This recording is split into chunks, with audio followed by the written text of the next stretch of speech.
Yang jadi masalah, ada orang minta yang lain dikabulkan, dia tidak. Ini masalahnya. Dan ternyata bukan Allah nggak ngabulkan, bukan. Ketika Allah akan berikan, tidak tembus pada dirinya. Nih lihat. Ini apa? Jangan katakan wallahu alam, gelas ya. Baik. Di atasnya ada apa? Tutup. Saya buka tutupnya. Perhatikan baik-baik. Ini apa? Spidol. Kalau saya masukkan ke dalam gelas, bisa? Masuk? Masuk. Lihat baik-baik. Sekarang saya tutup dengan ini. Masih bisa masuk?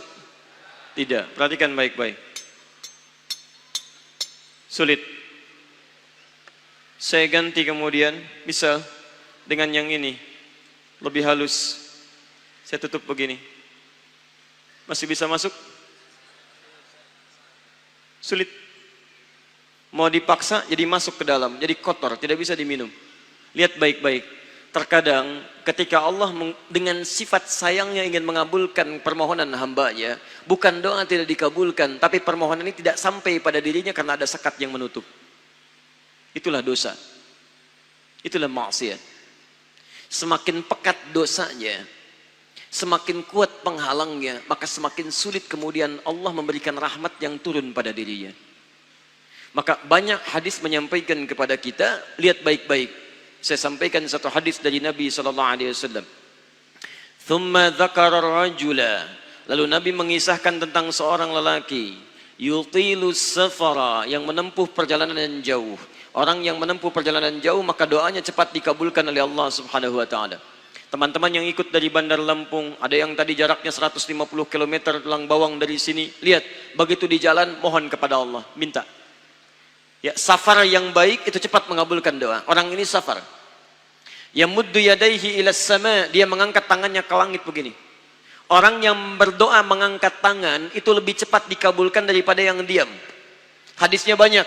Di Abu Dawud nomor hadis 1480 sampai 1490. Awas, innallaha hayyun karimun. Allah itu maha pemalu dan maha mulia, dan akan merasa malu kalau meninggalkan hamba yang mengangkat tangan, menurunkan tangannya dalam keadaan hampa. Maksudnya orang yang mengangkat tangan akan lebih cepat dikabulkan doanya dibandingkan yang diam. 3. Fayaqulu ya Rabb ya Rabb. Maka dia berkata ya Rabb ya Rabb, memohon dengan al-asmaul husna, sifat rububiyah Allah yang kalau dimintakan dikabulkan. Ya Rabb ya Rabb. Quran surah ke-17 ayat 110 sampai 111, paling kanan di pertengahan. Lihat baik-baik. Allah menjamin dalam Al-Quran, seseorang yang memohon kepada Allah dengan kalimat-kalimat al-asma'ul husna akan lebih cepat dikabulkan dibanding orang yang langsung memohon kepada Allah tanpa menyebut kalimat al-asma'ul husna. Qulid'ullaha awid'ur rahman ayyamma tada'u falahul asma'ul husna.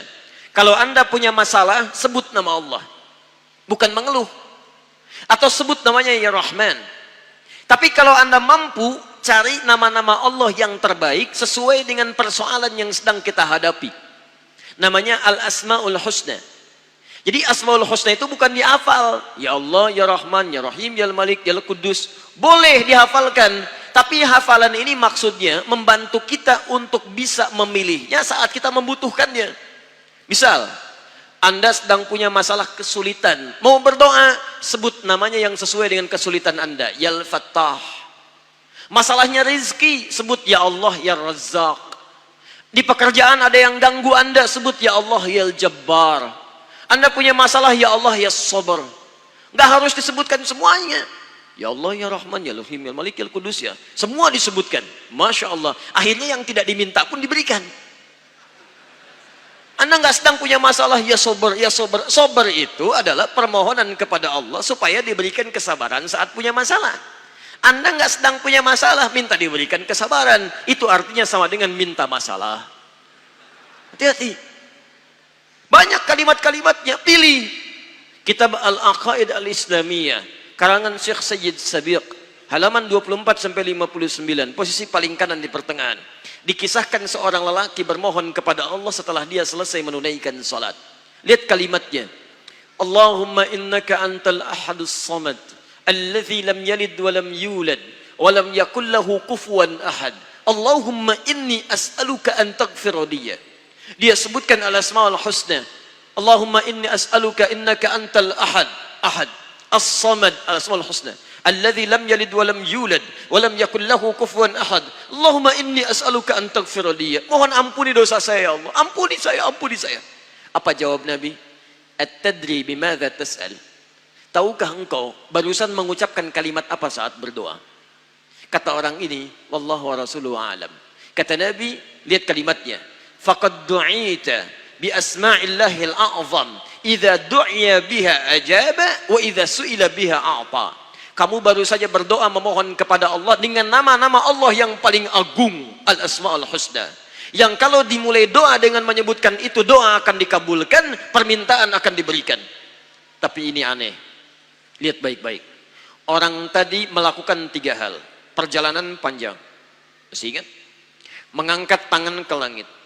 Membuka dengan al-asma'ul husna. 3-tiganya dikerjakan. Seharusnya doa dia 6 kali lebih cepat dikabulkan oleh Allah dibandingkan doa orang biasa. Tapi apa kata Nabi? Lihat baik-baik. Anna yustajabu lidzalik. Anna yustajabu lidzalik. Mustahil doanya bisa dijawab.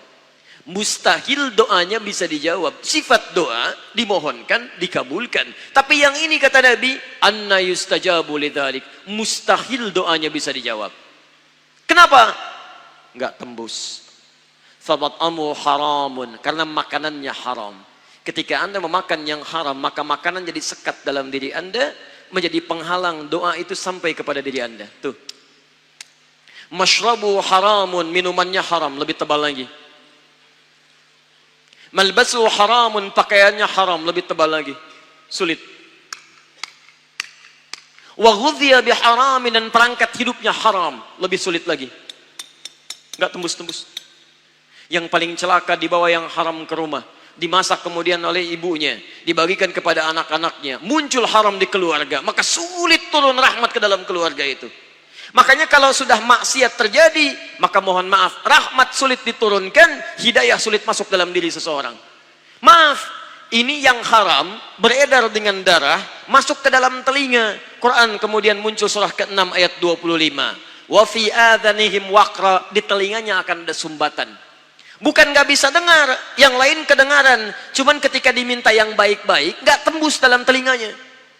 Konser musik di GBK, di Jakarta, Masya Allah, dari Lampung kedengaran. Masjid yang jaraknya 5 meter dari rumah, tak nyampe.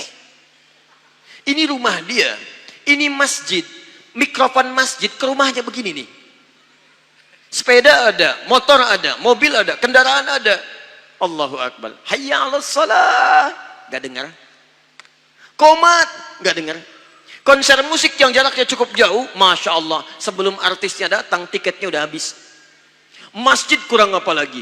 Soundnya jelas, panggilannya bagus, ustadznya datang sendiri, nerangkan sendiri, nulis sendiri, kadang-kadang ngapus sendiri, live juga. Kemudian ada snacknya, aquanya ada, semua kelengkapannya ada. Dengan semua itu belum menyentuh Anda terpanggil untuk datang, coba cek, maksiat apa yang sudah Anda kerjakan?